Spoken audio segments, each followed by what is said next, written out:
मंगल के दाता गजानन बिगड़ी बनाई जी गौरी के ललना हमरो अजी गौरी के ललना हमरो अंगना में आई गौरी के ललना हमरो स्वाभाविक आई गौरी के ललना हमरो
सब देवता में रउआ पहिले पूजाइले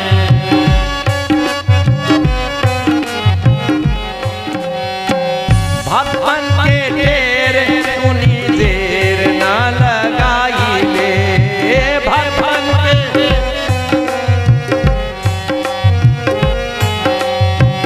मूस पर सवार होके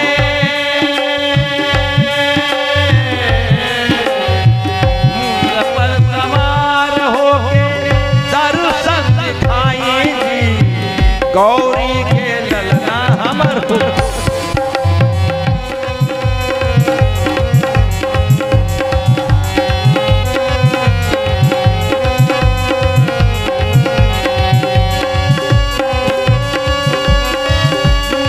पर सवार होके दर्शन दिखाई गौरी के ललना हमरो अंगना में आई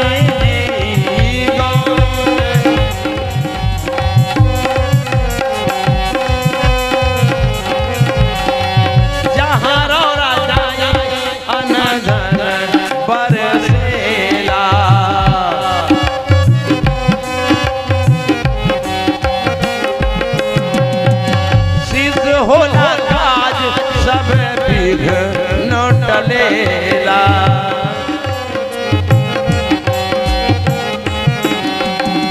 शुभ लाभ रिद्धि सिद्धि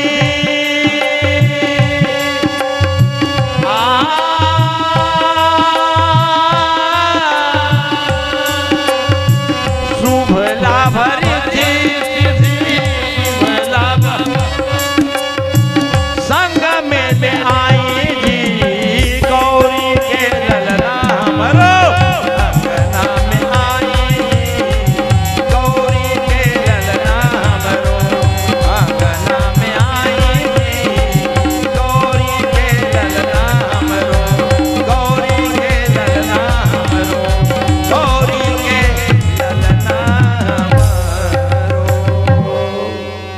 बोलिए गणपति जी महाराज की जय।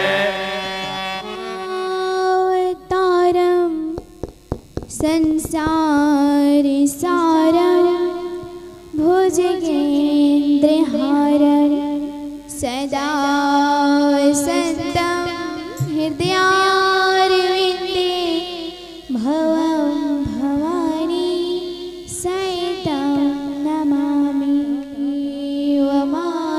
पिता त्वमेव त्वमेव बन्धो च शिखा त्वमेव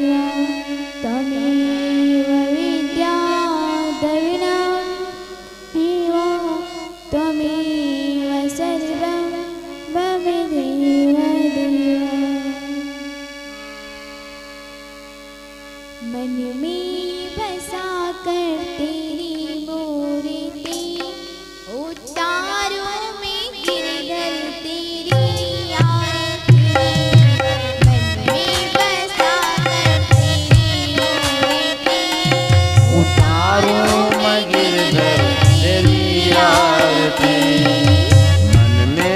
बसा कर तेरी मूर्ति उतारूं मैं गिरधर तेरी आरती में।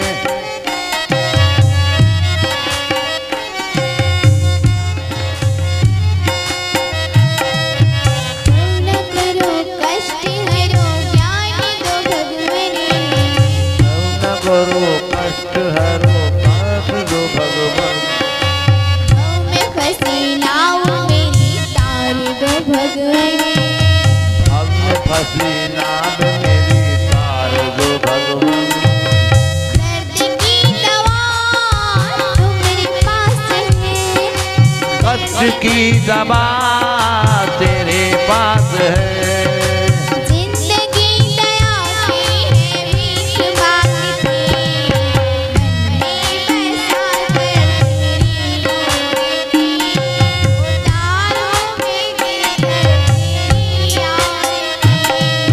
मन में बसा कर तेरी मूर्ति उतारूं मैं गिरधर तेरी आरती।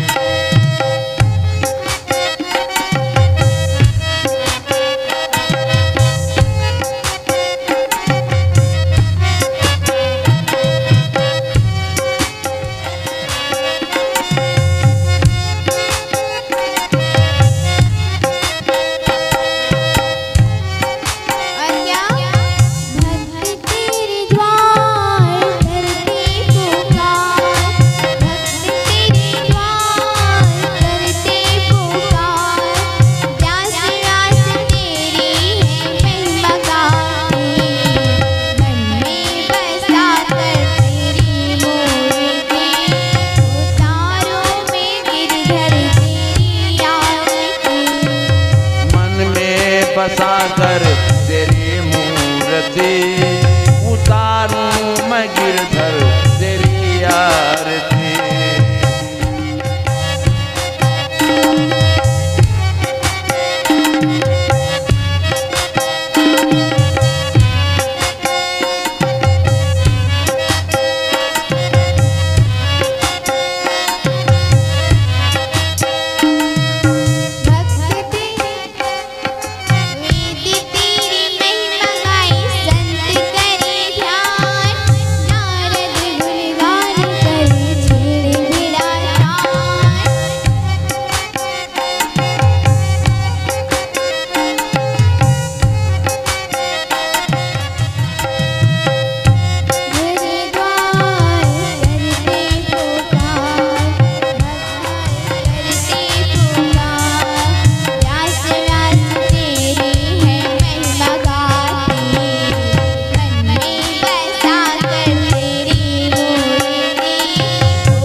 ठाकुर श्याम की आज के आनंद की मुरलीधर की जय जय श्री राधे जय जय श्री राधे जय जय श्री राधे श्याम।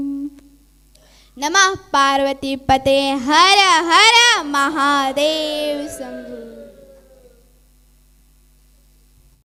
राधा रानी सरकार की जय। छठी मैया की जय जय श्री राधे श्री राधे जय जय श्री राधे श्याम।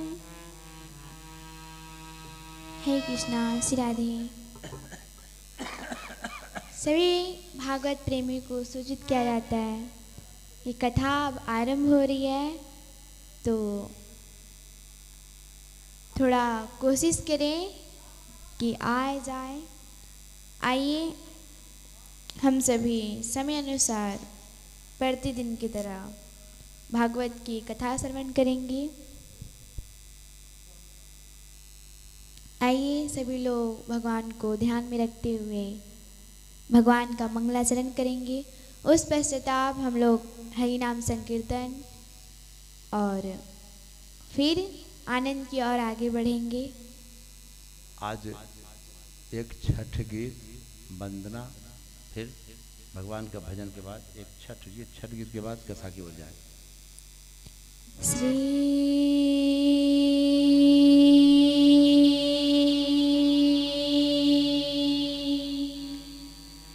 गणेशाय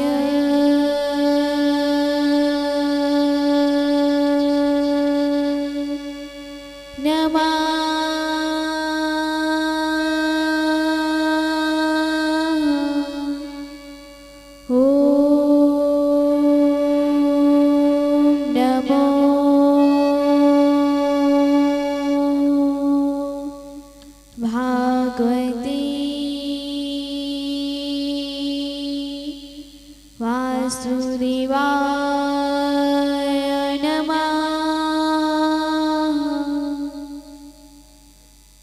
श्रीमात्री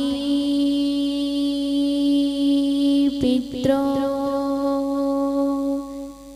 कमलचरणभ्यो नमः। वासुदेवं सुतं देवं कंसचाणूरमर्दनं देवकी परमानन्दं कृष्णं वन्दे जगद्गुरुं। वैनानामर्तिसङ्घानां रसानां छन्दिसामपि मङ्गलानां च कर्तरो वन्दे वाणिविनायको।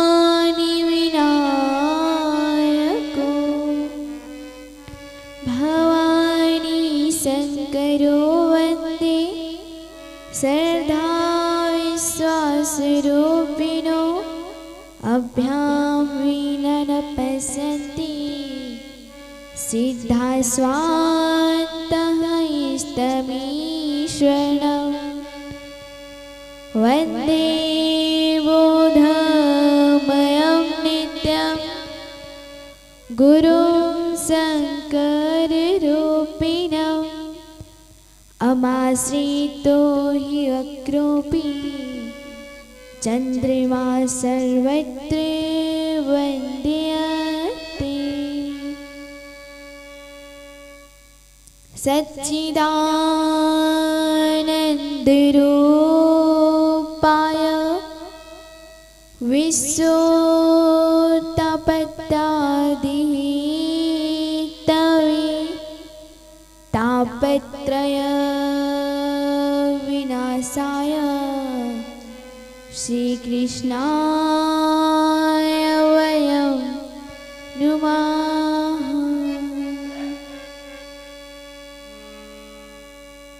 राधा मेरी स्वामिनी मैं राधे जी को दास।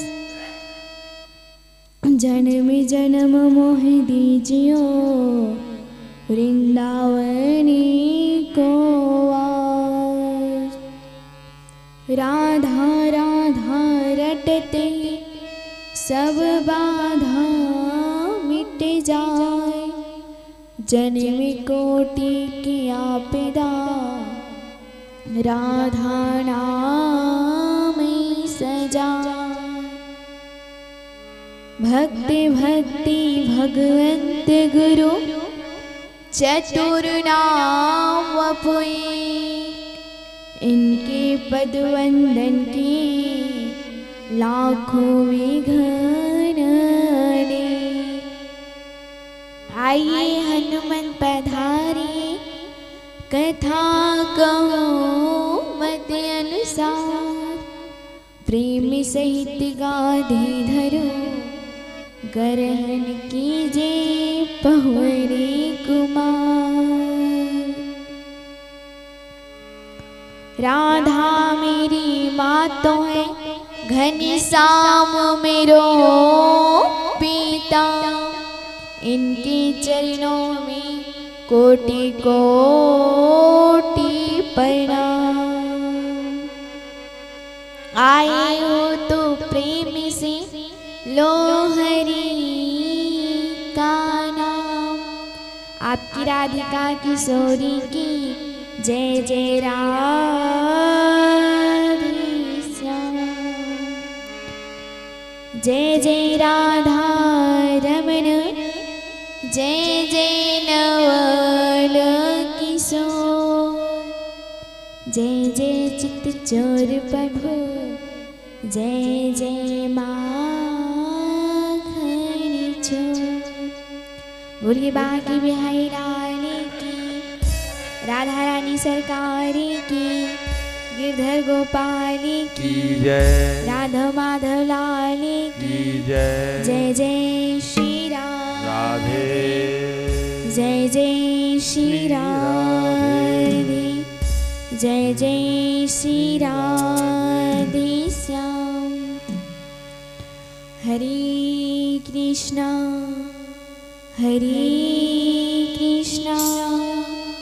कृष्णा कृष्णा हरे हरे हरे राम राम राम हरे हरे। आइए सभी को प्रेम भरा राधे राधे। और जितने भी भक्तजन के हृदय में विराजमान हमारे ठाकुर जी को कोटि कोटि नमन। आइए आज इस शुभ घड़ी पे हम लोग छठ माँ का आशीर्वाद पाते हुए 4 दिनों से हम लोग छठ माँ का आशीर्वाद पा के हम लोग कथा की ओर आगे बढ़ रहे हैं। आज भी हम लोग छठ मैया का आशीर्वाद पाके छठ मैया से प्रार्थना करना है कि हमारी कथा में कोई वेदना न डाले और छठ मैया का आशीर्वाद अपने पे बने रहे हमेशा। आइए हम सभी 2 क्षण छठ मैया का भजन, उसके बाद फिर हम लोग कथा की ओर। आइए सभी लोग भाव से ताली बजाते हुए। जोड़ी जोड़ी फलेवा सूरज देव घटेवा पे देवई चढ़ावे हो। जोड़ी जोड़ी फलेवा सूरज देव घटेवा पे देवई चढ़ावे हो। जल बीच खड़ा होई दर्शन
जय। भगीरथ महाराज की जय। जय जय श्री राम। जय जय श्री राम। जय जय श्री राधे श्याम। हरे कृष्णा, श्री राधे। आइए सभी को हमारी तरफ से प्रेम भरा राधे राधे और छठ पूजा की हार्दिक शुभकामनाएं। और अच्छा, एक बात बताओ, समय भी आज बहुत कम है, तो इधर उधर की बातें ना करके सीधे कथा में हम प्रवेश करेंगे। तो कल मैंने जो कथा श्रवण करवाई थी, तो कहाँ तक कथा श्रवण करवाई थी? सही बोल रहे हैं? हाँ ना बोलो ना महाराज। हाँ, और पीछे वाली देखो महाराज। अच्छा एक बात बताओ, कौन कौन आए थे? हाथ खड़ा करो तो।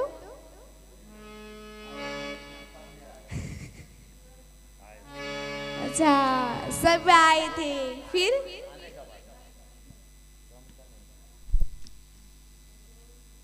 तो वही बात हो गई महाराज। क्या?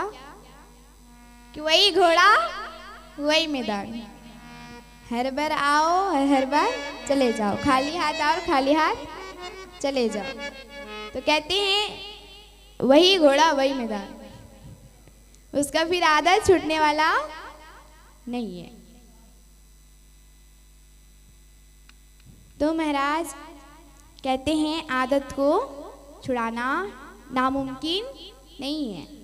मुश्किल जरूर है, कठिन जरूर है, लेकिन नामुमकिन नहीं है। इसलिए कहते ना, कोशिश करने वाले की हार नहीं होती। तो अब देखो, ऐसे तो मन नहीं लगता, नहीं लग सकता। जो जिसकी आदत नहीं बनी है वो कैसे महाराज मन को जीते?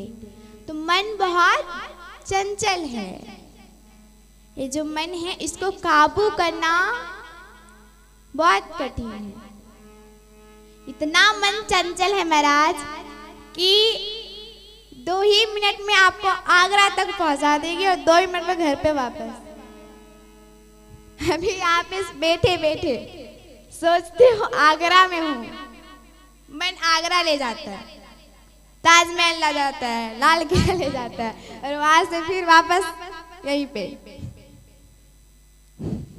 तो मन जो है वो बहुत बड़ा चंचल है। तो कहते हैं अगर मन को जीतना है तो पहले आसन को जीतो। ज्यादा देर तक एक ही आसन पे बैठ के ध्यान लगाओ। और दूसरा क्या कि जिह्वा पे कंट्रोल करो। तो और कहते हैं क्या कि अगर मन को अगर शांत करना है तो ऐसी जगह जाओ जहां पे शांति वाला स्थान हो, और वहां पे अपने मन को शांत करने की, एकाग्र करने की कोशिश करो। जैसे आप सोचो कि मैं कुछ नहीं सोचूंगा, मैं कुछ नहीं अभी सभी के मन में कुछ ना कुछ चल रहा होगा, सभी के मन में। तो उसे शांत करना है। अब बोलते महाराज हमें शांति नहीं मिलती, हमें खुशी नहीं मिलती। 2 मिनट मिलती है, फिर 2 मिनट के बाद फिर गायब हो जाती है। इसीलिए मन जो अभी जो चल रहा है सभी के मन में, उसे पहले शांत करो कि हम कुछ नहीं बोलेंगे ना कुछ सोचेंगे, हम चुपचाप रहेंगे। और चुप होने के बाद भी मन में चलते रहता है, तो चुप होना नहीं है, चुप रहो, परंतु अगर मन को शांत करो। एक दिन से नहीं होगा।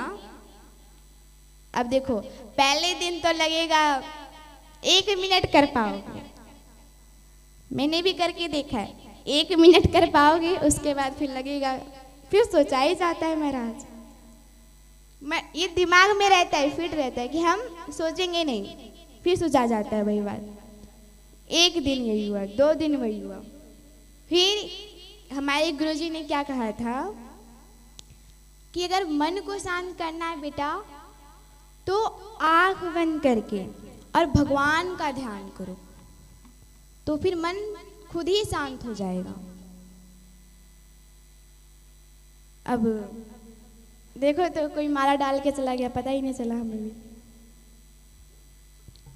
तो ऐसे ही अगर मन को अगर शांत करना है तो अपने आप पर विश्वास रखो। अगर मैं उस दिन छोड़ देती कि अगर मुझसे नहीं हो पाएगा तो मैं आज अपने मन को शांत नहीं कर पाती। तो गुरुजी की बहुत बड़ी कृपा है हमारे ऊपर। चलिए आइए, हमारे गुरुजी आश्रम में रहते हैं। हाँ, राम प्रसाद, आइए हम सभी कथा की ओर चले। देखिए, कल राजा परीक्षित को श्राप मिला और 7 दिन का जब श्राप मिला उन्हें, 7 दिन में उसकी मृत्यु हो जाएगी। तो राजा परीक्षित ने क्या किया कि अपने पुत्र को, जन्मेजय को बुलाया और राज्याभिषेक कर दिए और सीधे वो वन की ओर निकल गए। वो मन में इतना बड़ा ग्लानि था कि रोते रोते रुदन करते करते वन में जाने लगे। तो वन में जाते वक्त सोच रहे थे कि हम तो अपने शरीर को 1 मिनट के लिए भी नहीं रखना चाहते थे, परंतु ये ऋषियों का, इस संतों का हमारे ऊपर कृपा है कि हमें 7 दिन की मोहलत दी। हम तो 1 दिन क्या, 1 घंटा क्या, 1 क्षण भी, 1 पल भी हम नहीं रखना चाहते शरीर को। यही हाथों ने मेरा किसी संत का अपमान किया है। और रुदन करते करते जब जाने लगे तो एक वृक्ष के नीचे बैठे। और महाराज जब एक वृक्ष के नीचे बैठे तो वहाँ पे बहुत सारे संत आए, बहुत सारे ऋषि आए। और जब खबर पहुंची संतों को कि राजा परीक्षित को 7 दिन में मृत्यु हो जाएगी तक्षक नाग डसने से, वो भी श्राप मिला है, तो दौड़े दौड़े राजा परीक्षित के पास आने लगे। राजा परीक्षित को सभी ने घेर लिया। एक ऋषि ने कहा कि मैंने क्या सुना, आपको श्राप मिला है? राजा परीक्षित कहते हैं क्या कि हमें श्राप कहाँ मिला है महाराज, हमें श्राप नहीं मिला। अगर श्राप मिलता तो मैं आप लोगों का दर्शन कैसे नहीं कर पाता, बताइए। और अगर ये जो श्राप नहीं है हमारे लिए तो बहुत बड़ा सौभाग्य की बात है। हमें तो कृपा प्रदान हुई है कि आप सभी का दर्शन हुआ है हमें, तो हम कैसे कह सकते हैं महाराज। तो सारे ऋषिगण ने कहा वो तो ठीक है, परंतु अभी आगे क्या करें, बोले आगे क्या करना है। तो अब सोचने लगे कि 7 दिन में ऐसा क्या किया जाए जो राजा परीक्षित को मोक्ष प्रदान हो जाए। अब सभी सोचने लगे महाराज। तो किसी ने कहा कि नौवीं भागवत करवाओ, देवी भागवत करवाओ, 9 दिन की हो जाती है तो फिर तो महाराज तो 7 ही दिन को दियो मोहलत। अब बहुत सभी ने अपने अपना सुझाव रखा, परंतु किसी का स्वभाव सिटिक नहीं बैठा। तो महाराज क्या हुआ कि राजा परीक्षित अपने महल को वापस आए। यहाँ पे सुखदेव जी आ रहे हैं राजा परीक्षित के यहाँ पे। अब सुखदेव जी को कैसे खबर पहुँच गई? तो वहाँ नारद जी आए सुखदेव जी को बताने के लिए। क्या? कि राजा परीक्षित को श्राप मिला है, 7 दिन में उसकी मृत्यु हो जाएगी। तक्षक ना डसने से महाराज आप उसका कल्याण करवाए। आपके जो पिताजी आपको जो भागवत प्रदान किए हैं, आज उसकी महिमा का वर्णन करने का समय आ गया है। आप जन जन में प्रचार करना शुरू करें। सुखदेव जी चले राजा परीक्षित के यहाँ। अब जैसे ही सुखदेव जी राजा परीक्षित के महल में पहुंचे, जितने भी ऋषिगण थे, जितने भी संत थे, सभी खड़े हो गए। इतने बड़े बड़े महाराज जिनके जीवन में कई सूर्य बदल गए हैं, कई इंद्र बदल गए हैं, ऐसे महात्मा संत सभी खड़े हो गए सुखदेव जी को देखकर। अब राजा परीक्षित आए और राजा परीक्षित प्रणाम किए और बोले, यहो भाग्य, हमारे यहाँ आए, आपका दर्शन हो गया, ये हमारे लिए कल्याण की बात है।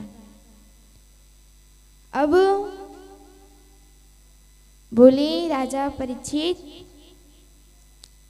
कि अच्छा क्या लोगे, क्या चाहिए, कुछ व्यवस्था महाराज?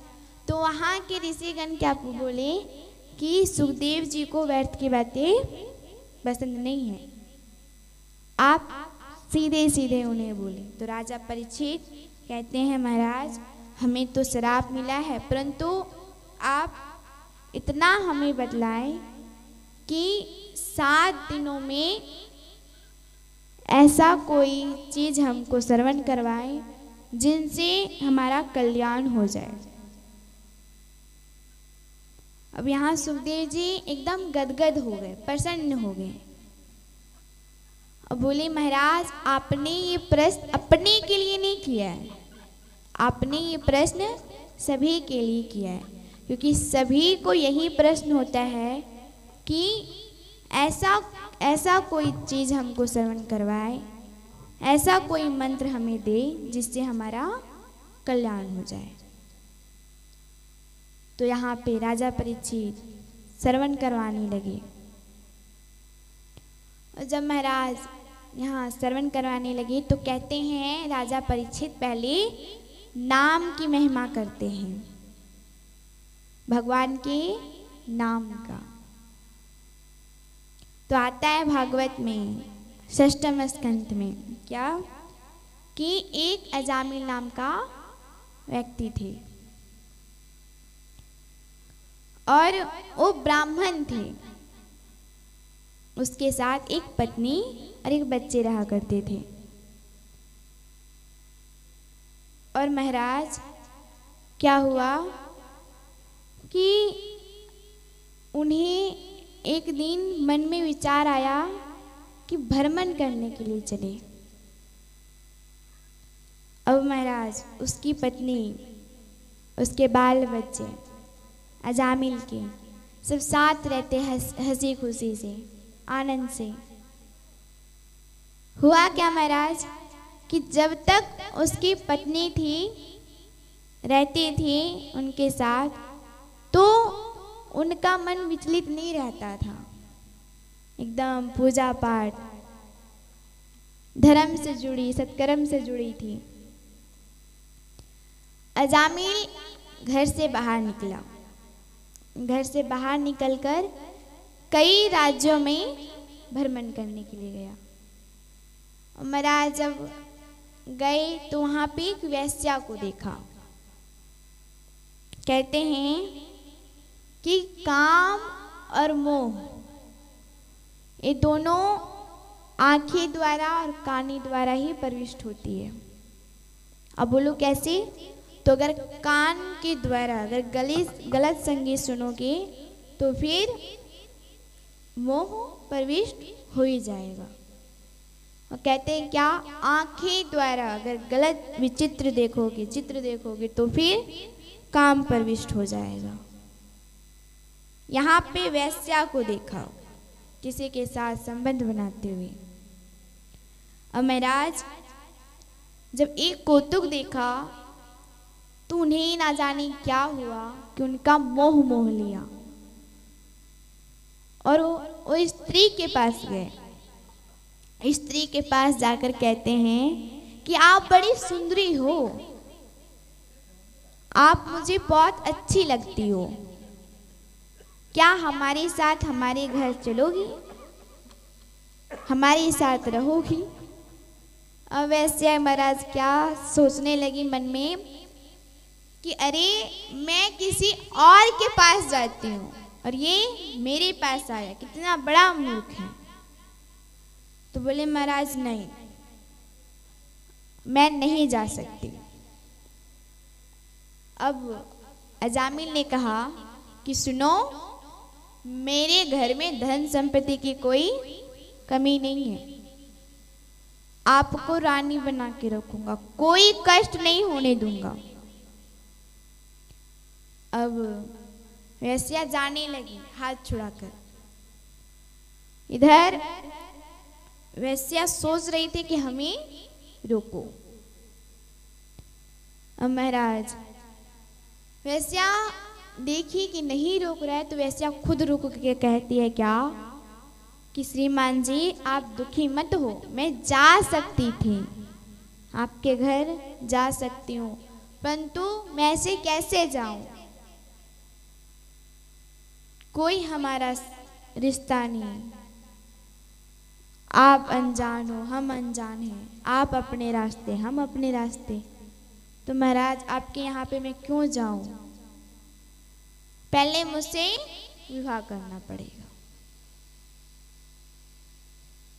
अब महाराज अजामिल मान गया, अजामिल मान गया और उनसे विवाह कर लिया।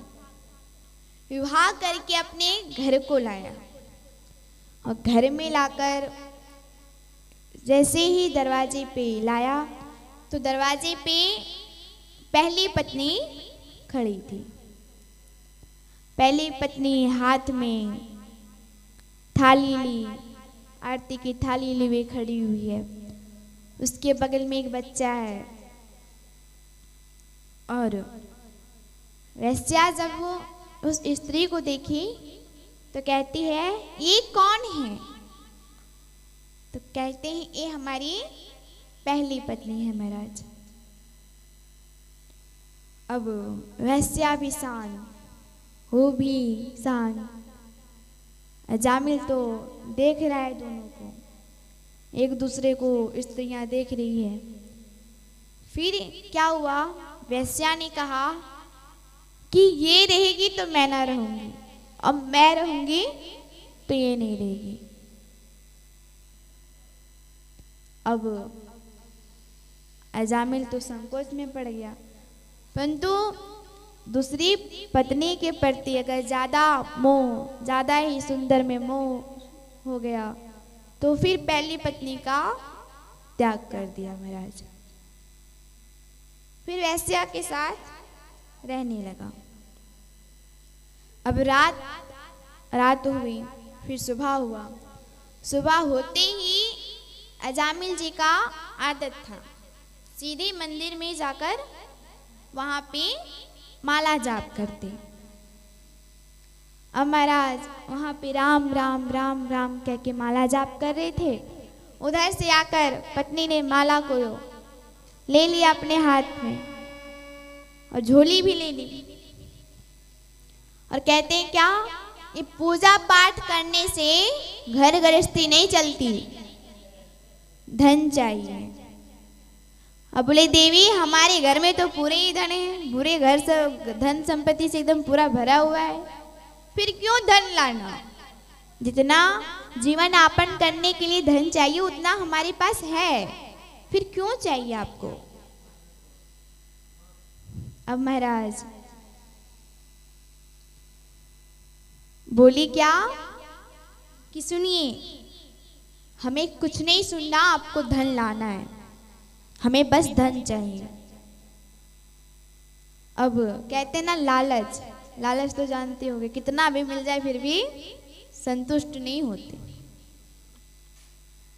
अजामिल कुछ काम करने लगा, काम किया, 2-3 दिन हुए, फिर बोले इतना में नहीं चलने वाला, थोड़ा और धन लाओ। और महाराज वो फिर कुछ और काम करने लगे। फिर धीरे धीरे क्या हुआ, अजामिल ब्राह्मण के नाम से जानता था सभी, अब तो डाकू और चोर के नाम से जानने लग गए। और कहते हैं संग जो होता है, संग अच्छे के संग रहो, बुरे संगति में रहोगे तो बुरा संग के साथ रहोगे तो बुरा ही सीखोगे। तो अपने बच्चे को अच्छी संगति में डालो, क्योंकि जो आप जिसके साथ अपने बाल बच्चे को देख रहे हो खेलते कूदते, उसको पहले जानो। और अगर वो बच्चा थोड़ा सा भी कभी गलत नहीं किया है, कहीं से आकर 2-3 दिनों में देखना, अगर उसका बदलाव होने लगे तो उसका पहले, सबसे पहले एकदम वार्निंग मिल रही है कि पहले ही देख लो क्या होने वाला है। तुरंत एकदम सोचो कि कहाँ से ये बदलाव आया है इसके में। जब तुरंत माँ बाप पकड़ लेते हैं तो फिर गलत रास्ते में नहीं जा पाते। और कभी भी अपने बच्चों को डांट फटकार कर नहीं समझाओ, क्योंकि महाराज ये दुनिया बहुत आगे बढ़ चुकी है। अब क्या होगा कि अगर बाल बच्चे को डांट फटकार के आप बतलाओगे और उनके मित्र जो उनके दोस्त होंगे वो प्यार से बतलाएंगे और गलत रास्ते में लेके चले जाएंगे, क्योंकि जो बच्चे होते हैं वो प्यार के भूखे होते हैं। तो इसीलिए उन्हें अगर प्यार से समझाओगे तो समझ जाएंगे। और इसीलिए कहते हैं संगत का हमेशा ध्यान रखो। आजकल के क्या कहते हैं कि हमारे दोस्त अगर बुरे हैं तो हम थोड़ी ना बुरे बन जाएंगे उसके साथ रह के, हम थोड़ी उसके जैसे हो जाएंगे। तो आप हो नहीं रहे हो, परंतु उनका असर होगा, कभी ना कभी होगा जरूर। यहाँ पे अजामिल जो थे वो क्या हुआ महाराज, डाकू के नाम से जान गए। अब यहाँ पे जितने भी उनके गांव वासियों थे सभी जान गए कि एक नंबर का चोर है। जैसे ही अजामिल उनके गली से पास होता, वैसे ही जितने भी दुकानें रहती, जितने भी पड़ोसन रहती, जितनी भी स्त्रियां रहती, जितने भी बाल बच्चे रहते, उन्हें देखकर भयभीत होकर सीधे घर में जाकर दरवाजा बंद करके एकदम लेट जाते, डर के मारे एकदम बच्चा थर थर थर थर कांपने लग जाते। और महाराज वो अजामिल है, एकदम काला टीका लगाया हुआ है महाराज, काले कपड़े में है। और जिनके दुकान खुले रह जाए उनके यहाँ पे जाकर एकदम मारने पीटने लग जाते और जितना भी सामान होता दुकान में सब लूट के ले जाते। अब बहुत दिन बीता ये कार्य करते हुए अजामिल को। एक बार अजामिल के यहाँ अयोध्या से चलकर बहुत सारे संत आ रहे थे, संत के साथ शिष्य भी थे। अब क्या हुआ महाराज, 200-300 होंगे संत और शिष्य। अब चले आ रहे थे, कहाँ जा रहे थे, वृंदावन की ओर। और भजन करते करते आनंद में जा रहे हैं। वहाँ पे एक व्यक्ति से पूछा, कोई बच्चा ही होगा, उनसे पूछा क्या कि कोई ऐसा कोई भक्त है जो हमारी सेवा कर सके। तो बोले भक्त हमारे गांव में? बोले हाँ। वो बच्चे ने सोचा बड़ा तू एकदम भगत बना फिरता है ना, बतलाता हूँ, ऐसे कभी ढोंगी बाबा तो हम बहुत देखे। अब बच्चे ने एकदम मजाक मजाक में कह दिया क्या, हाँ हाँ जानता हूँ ना, अरे हमारे गांव में एक अजामिल नाम के रहते हैं, और आप अजामिल ब्राह्मण के घर चले जाइए, आपका एकदम आनंद प्रेम भाव से एकदम सेवा होगा, कोई कष्ट नहीं होगा आपको। अब महाराज सारे संत ढूंढते ढूंढते चले जा रहे हैं। अजामिल तो घर पे नहीं था। अजामिल कहाँ था? शिकारी खेलने के लिए गया था। और इधर क्या हुआ महाराज कि संत जब पहुंच गए उनके यहाँ पे, बोले नारायण नारायण, राम राम माते, कोई घर पे है हो क्या? वैसे आई दौड़ी हुई, हाँ महाराज मैं हूँ।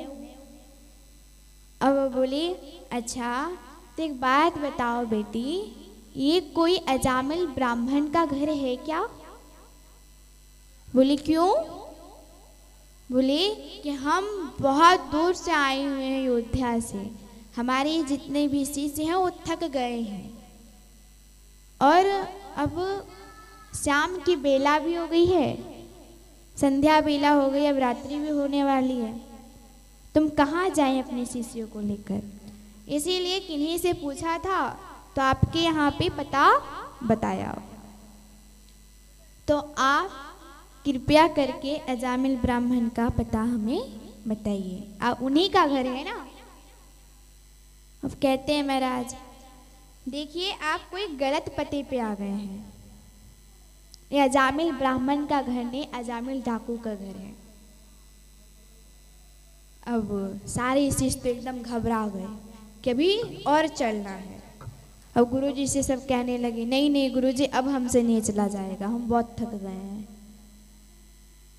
अब अपने शिष्यों का हालत देखकर संत ने कहा कि देखो बेटी हमारे जितने भी शिष्य हैं ना एकदम परेशान हो गए हैं, अब आपके ही घर में मेरा सेवा का कोई व्यवस्था कर दो। अब कहते हैं महाराज कि अच्छा तो देखिए मैं आपसे झूठ नहीं कहूँगी, क्यों? क्योंकि मेरी माँ ने कहा था क्या कि बेटा सबसे झूठ बोल लेना परंतु एक संत से झूठ कभी मत बोलना, क्योंकि यही भव सागर से बेड़ा पार करवा सकते हैं। तो बोली कि महाराज हमें माफ़ करना, मैं एक वैश्या हूँ और मैं आपका सेवा नहीं कर सकती, और मैं अपने घर में भी आपको प्रवेश नहीं करवा सकती। क्यों? क्योंकि मेरे घर में मंदिरापन होता है, मांस भक्षण होता है, तो मैं आपको कैसे अपने घर में, आप पवित्र घर में आपको ले जाऊं? नहीं महाराज हम आपको नहीं ले जा सकते, परंतु हाँ हम इतना जरूर कर सकते हैं कि हमारा जो बगीचा है वो अभी खाली है, आप मेरे बगीचे में रहिए और रात्रि भर ठहर जाइए, मैं आपको भोजन बना के तो नहीं खिला सकती, परंतु हाँ मैं आपको कच्चे अनाज जरूर दे दूंगी, आप बना के पाव लीजिए। पाव लीजिएगा मतलब खा लीजिएगा। अब बोले महाराज ठीक है। यहाँ पे सारी ऋषि जितने भी संत हैं शिष्य हैं सभी जाके ठहर गए बगीचे में, चूल्हा बनाया, कच्चे अनाज ला के दी। अब जैसे ही भोजन पकाने लगी उधर से अजामिल क्या हुआ कि अपने शरीर में हिरण का जो सर एकदम धड़ से अलग किए थे वो हिरण को हाथ में पकड़ के हिरण का जो पैर होता है ना, उसे पकड़ के पीठ में लदाकर आने लगे महाराज। तो कहीं से सुना अजामिल ने, अब रात्रि भी थी, तो एक व्यक्ति जा रहा होगा, तो बोले कि पता है बहुत सारी संत और शिष्य आए हुए हैं अजामिल के यहाँ। अजामिल ने सुना और वो जो हिरण जो आया था मार कर अपने पीठ पे लदाकर, उसे फेंका और नदी में स्नान किया और भीगे हुए वस्त्र में ही जाने लगी। और महाराज जब जाने लगे तो वहाँ पे देखा बगीचे में बहुत शिष्य हैं, उनके छोटे छोटे शिष्य हैं, पीले पीले वस्त्र में है, पीले चंदन लगाए हुए हैं, माला झोली हाथ में है, कमंडलू है। और महाराज देखा, अजामिल जोर से एकदम से चिल्लाया कि हमारे बगीचे में तुम्हें रहने का अधिकार किसने दिया। और महाराज जो क्रोधित हुए। इधर वैश्यों ने कहा क्या कि मैंने दिया है। अब एक बात है, अजामिल किसी से नहीं डरता था, परंतु अपनी पत्नी से बहुत डरा करता था। अब पत्नी की आवाज सुनी महाराज एकदम से शांत हो गए। बोले देवी आपने बोला है? बोले हाँ। अब संत को देखते हुए कहते हैं क्या, जितने दिन रहना उतने दिन रहो, कोई तकलीफ नहीं है महाराज, एकदम आनंद पूर्वक रहो, और 2 दिन ठहरना ठहर जाओ। अब संत ने सिर्फ माथा हिलाया, अब चले गए। इधर संत शिष्य भोजन बना के पाव लिए और फिर सो गए। अब सुबह हुई, जब सुबह हुई महाराज तो आए सब। इधर शिष्य संत आए, संत ने आकर कहा क्या कि आपको पता नहीं है क्या कि एक संत को जब भोजन करवाते उसे दक्षिणा दी जाती है? बोले महाराज सुनो, मैं एक चोर ठहरा, मैं एक डाकू ठहरा, अगर मैं चाहता तो आपके जितने भी कमंडले हैं, छीके हैं, सब में चुरा लेता रात्रि को ही। मैं अपनी पत्नी को खबर तक नहीं लगने देता। आपकी जो झोली, जो माला झोली सब बची है ना, सब में चुरा लेता आधी रात्रि को ही। पर मैंने ऐसा नहीं किया, इसके लिए समझ जाओ कि यही आपका दक्षिणा है। अब संत भी ठहरे, जिद्दी हठी ठहर गए। संत ने सोचा कि भला ही चोर है, भला ही डाकू है, बहुत पाप कर्म किए होंगे, परंतु मैं इसके घर का अनाज खाया हूं। संत का स्वभाव होता है क्या कि कुछ भी हो जाए, परंतु अगर संत कहीं आपको मिल जाए तो समझ जाओ सौभाग्य की बात है।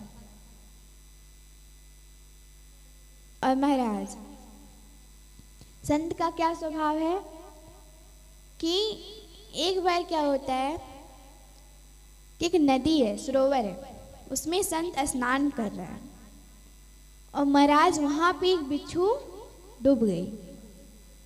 और बिच्छू डूब गया तो महाराज बार बार संत अपने हाथ में बिच्छू को ले रहा है, बाहर निकाल रहा है, और बार बार बिच्छू डंक मार रहा है, और बार बार वो क्या होता है, बिच्छू हाथ से गिर जाता है, बार बार उठाता है और बार बार गिर जाता है। तो कहते हैं क्या, वहाँ के धोबी जो थे घाट में, जो धोबी कपड़ा धो रहे थे, तो धोबी ने कहा अरे इनका ऐसे ही है, ये ऐसा ही है, इसे मरने दो, छोड़ दो महाराज, क्यों इसके पीछे पड़े हो, अपना हाथ देखो कितना डंक मारा है इसको। तो बोले देखो बिच्छू का स्वभाव है डंक मारना, तो मैं अपना स्वभाव कैसे छोड़ दूं। तो इधर संत ने कहा कि मैं तो दक्षिणा लेकर जाऊंगा ही, चाहे कुछ हो जाए। तो बोलो कि देखो तुम क्या दे सकते हो। अजामिल ने कहा, सुनिए महाराज, मैं जो मांगोगे सो दूंगा, परंतु हाँ, मैं धन नहीं दे सकता, और धन का अगर कोई भी वस्तु हो मैं वो नहीं दे सकता। आपको फिर जो मांगना है सो मांग लो। संत ने कहा कि देखो, मैं ऐसा चीज आपसे मांगूंगा जिससे आपका धन भी नहीं लगेगा और मेरी इच्छा पूर्ण भी हो जाएगी। तो बोले महाराज बताओ। अब अजामिल बहुत बड़ा खुश हुआ। अजामिल ने सोचा कि ये तो नहीं रहेगा ना कि अजामिल डाकू के घर आया और वो कुछ दे के नहीं गया, हमारा नाम बिगड़ जाएगा समाज में। इधर अजामिल ने कहा, बतलाओ क्या चाहिए। अजामिल ने कहा कि देखो महाराज, मैं फिर कह रहा हूं, धन की चीज, संपत्ति की चीज मत मांगना, मैं देने वाला से नहीं रहा। संत ने कहा, अच्छा तुम्हारी एक पत्नी है? बोले हाँ महाराज, एक ही पत्नी है। बोले कि 7 पुत्र है? बोले हाँ 7 पुत्र है। और तुम्हारी पत्नी गर्भवती है? बोले हाँ महाराज गर्भवती है। पर आपको क्या करना है? बोले हमें कुछ नहीं करना है महाराज, जो आपका जो पुत्र होगा वरना उसका नाम नारायण रख देना। अजामिल बोले ठीक है। संत इतना कहकर उनके यहाँ से चले गए। इधर चोरी करते करते समय बीता। अजामिल बुढ़ापे की ओर आ गया। जब वृद्धावस्था में आ गया महाराज, तो अजामिल यहीं से ही खटोले पे सोया हुआ था और सोया सोया सोच रहा था कुछ। उसके बच्चे सब खेल रहे थे। अजामिल जब जवान था तो अपने सबसे छोटे पुत्र, जिनका नाम नारायण रखा, उस छोटे से बालक का हाथ पकड़कर जहां जाता वहां उसे लेकर जाता। तो कहते हैं क्या कि बड़े पुत्र माँ के बड़े प्यारे होते हैं और छोटे पुत्र पिताजी के। तो बोले महाराज, तो बीच वाले का, बीच वाले अब किसके प्यारे हो गए? तो कहते हैं बीच वाले जो होते हैं भगवान के प्यारे होते हैं। वो माँ के भी प्यारे होते हैं और पिता के भी और भगवान के भी प्यारे होते हैं, लाडले होते हैं। अब ऐसे ही तो मैं एक जगह कथा कर रही थी ना, तो ऐसे मैंने बोला, एक जो बच्चा था वो कान में आके मेरे को बोला, दीदी बीच वाले का आपने नहीं बताया। अब मोए जोर से हंसी आवे महाराज। सब मोए देखे, अब बोले दीदी काहे हंस रही है? अब वो आके कहे कि मानो दीदी कुछ गलत कह दियो को। बोले नहीं लल्ला, कुछ गलत नहीं कियो है। अब मैंने मोए को भी ना पता महाराज बीच वाले, अब जो मैंने पढ़ो वही बता दियो।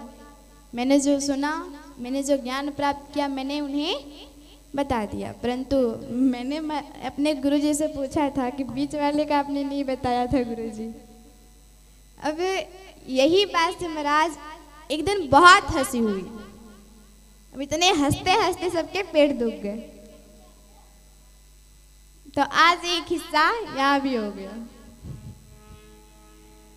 आइए, तो इधर जो अजामिल थे वो सोच रहे थे। अब इधर क्या हुआ महाराज, कि यमराज के दूत आ गए और दूत आ गया महाराज। अब गले में रस्सी का फंदा डाला। अब हाथ पैर बांध के उन्हें ले जाने लगी। बोले चलो यमराज का बुलावा आ गया है। अब इधर अजामिल जोर जोर से चिल्लाने लगा, नारायण नारायण, नारायण हमें बचाओ, नारायण हमें बचाओ, अरे बेटा हमें बचा लो।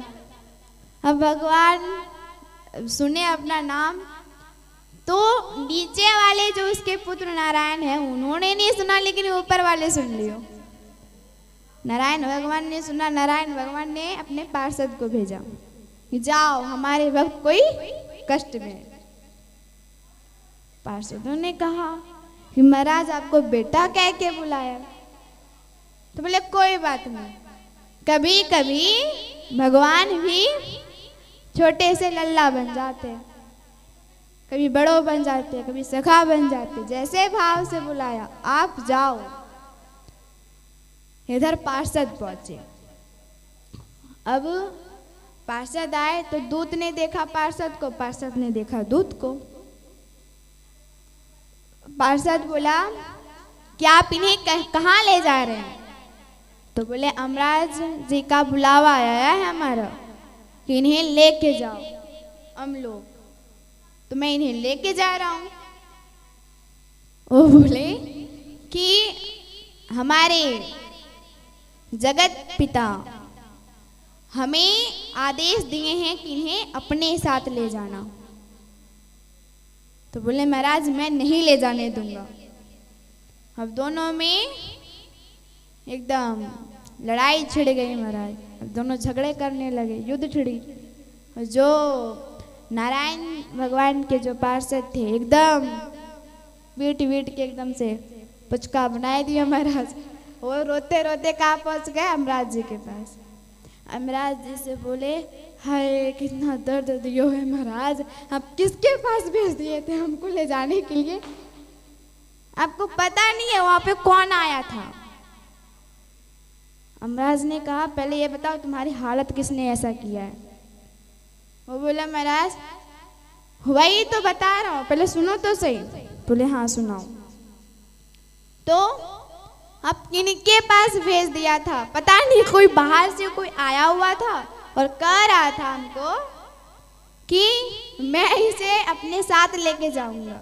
अपने जैसे बुलाने के लिए, हमको लाने के लिए बोला था ना अजामिल को, उन्हें कोई और ले जाने के लिए बोला था और बोल रहे थे जगत पिता नारायण नारायण बोल रहे थे। इधर क्या हुआ महाराज? अरे मूर्ख ये तूने क्या किया? बोले अरे नारायण के पार्षद से लड़ोगे तो पिट के ही आओगे ना। तो जब तू हमसे पूछा करता था कि महाराज अभी भी दुनिया लोग आपसे डरता है अमराज जी का नाम सुनकर, और आप किसका माला झोली लेकर एकदम से भजन कीर्तन करते हैं, एकदम शांति मन से किसका याद करते हैं, समझ नहीं आता है। तो कहते हैं कि आज मैं तुम्हें बताता हूँ दूत कि मैं जिनका याद करता था ना वो कोई और नहीं, वही नारायण है हमारे पिता है। तो बोले महाराज अगर ये बात हमें अगर पहले बता देती तो आज मैं इतना पिटाई खा के नहीं आता। इधर महाराज नारायण भगवान आए अजामिल के यहाँ और अजामिल से बोले कि मैं फिर एक तुम्हें मौका देता हूँ, अगर तुम नाम से ही भगवान को प्राप्त करो। बोले ठीक है। इधर अजामिल सब घर बार छोड़कर चले गए वन में, और वहां जाकर अब महाराज आप लोग सोच ही रहे होंगे, सबकी माइंड में एक बात घूम रही होगी, चला जो जाता है वो जाता है कहाँ पे? वन में जाता है। हर बार मैं सुनता हूँ कि वन में जाता है, वन में जाता है। तो पहले महाराज आपको बता दिया जाए कि पहले ये बड़ी बड़ी बिल्डिंग नहीं थी, पहले ये गाड़ियाँ नहीं थी, तो महाराज वन ही था ना पहले, तो वन में ही जाएंगे। तो ऐसे ही गयो और भगवान को प्राप्त कियो।